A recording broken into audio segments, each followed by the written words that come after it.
Media literacy is something you never really see much nowadays, and it's mainly because people just have a huge lack of media literacy, especially YouTube critics. Like, there's a reason Nostalgia Critic made fun of him. That's what I'm saying. I'm sorry, but and media literacy has three terrible forms that honestly I kind of hate when people do these types of things, so why don't I just talk about it here? Before I begin, comment below what you want me to talk about. As long as it isn't really any political topic, I'll be able to talk about it, or if it's something that I'm sort of experienced in, but not really, like a certain franchise or something, I might talk about that. Or it could be an issue with YouTube. I mean, it could be whatever. Just as long as it doesn't really involve politics or anything like that. So here are the three most annoying forms of media literacy that I can honestly think of at the top of my head, and one of it involves politics. God fucking damn it. Shut the fuck up!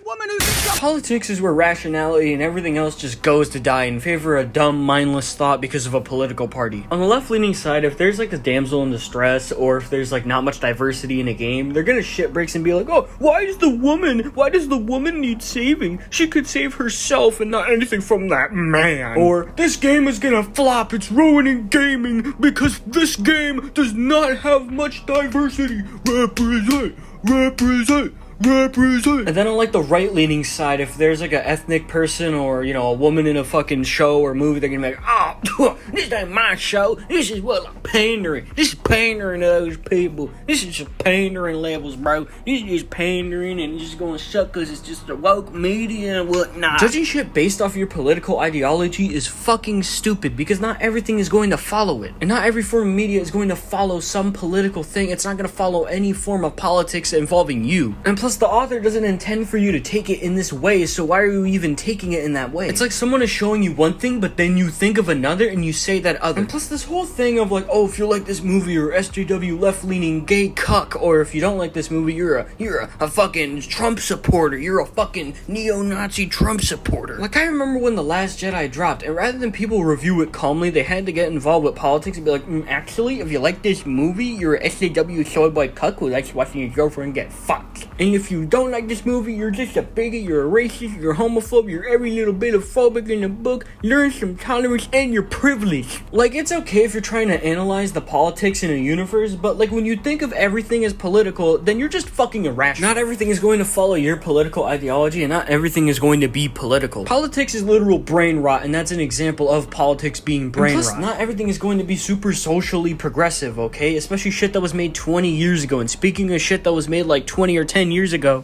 I'm here to tell you right now, we don't care. Let me tell you something. We don't care. Jerry. This is stupid to me because you can't just expect things from like 20 or 10 years ago to line up with modern sensibilities. Like, I remember watching a clip from Family Guy, and for some reason I just go in the comments, right? For some fucking reason, dumb little me decides to go in the comments. And people were talking about how this particular episode that the clip originates from doesn't portray abuse in like a realistic manner. Like, bro, this episode came out in 2011 and the show came out in the 90s. Like, chill out. Again, expecting shit from the past to line up with modern sensibilities is extremely dumb because things were way different back then compared to how they are now. Like, you know, things were portrayed differently in the past because it was the past, not the present. Side tangent real quick, why do people act like episodic shows have canon even though it's just whatever the writers can make up with and they just forget one episode later because it's episodic and it doesn't matter? Like, people are legit shitting bricks over a SpongeBob episode involving Patrick's house being a turtle. Like, who cares? They're gonna forget about it one day later. They're gonna forget about it in the next episode. The reason I find it dumb that people judge stuff from the past as if it has modern sensibilities is that it's the past. The past was way different compared to how things are now. Like, things, especially writing back then, was way different compared to how writing is now. We can't just go back and fix that. No, the past is gonna stay the past, and that's how it is. Compare how people thought in 2011 and compare that to how people think in 2024. Things were different, okay? And that's all I have to say. Things were different compared to how they are now, and of course they're not gonna line up. That's all I have to say. The third and final point is honestly just like the most soulless and boring way to ever quote critique a movie, show, or game, and I have to thank CinemaSins for this. Great fucking job, CinemaSins. I better get out of here while I still can. I call it this because it's just lifeless. There's no real actual soul or passion into critiquing it. It's just the most boring way of critiquing anything. And I really blame CinemaSins for this because here's my thing. I know CinemaSins is parody, and obviously I know a lot of CinemaSins fans are gonna be like, oh, well, it's parody, so you can't really complain. You know, the same stuff people said when Donkey got flacked because, oh, wow, he critiqued Sonic Frontiers in the worst way possible. Like, whether it's a joke or not doesn't really matter here because CinemaSins has popularized the most boring way to ever, quote, critique things ever. He's essentially just the granddaddy of film Twitter. Like, CinemaSins has popularized the most boring way to critique things ever. Like, oh, why did these characters do this? The movie's bad because of that. Or, why is Wolverine not wearing fucking shoulder pads?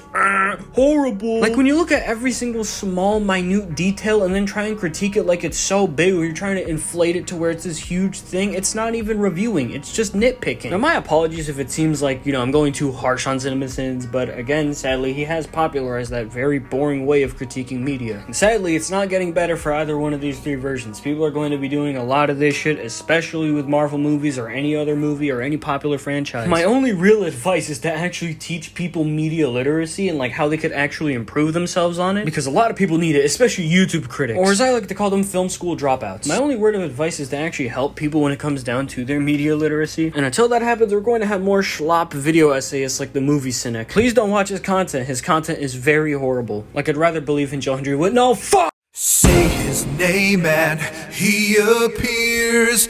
I believe in Joe Hendry. I believe in Joe Hendry. Cause they love him in London and Paris and Tokyo, America, Scotland and Canada and Mexico. They say I believe in Joe Hendry. I believe in Joe Hendry.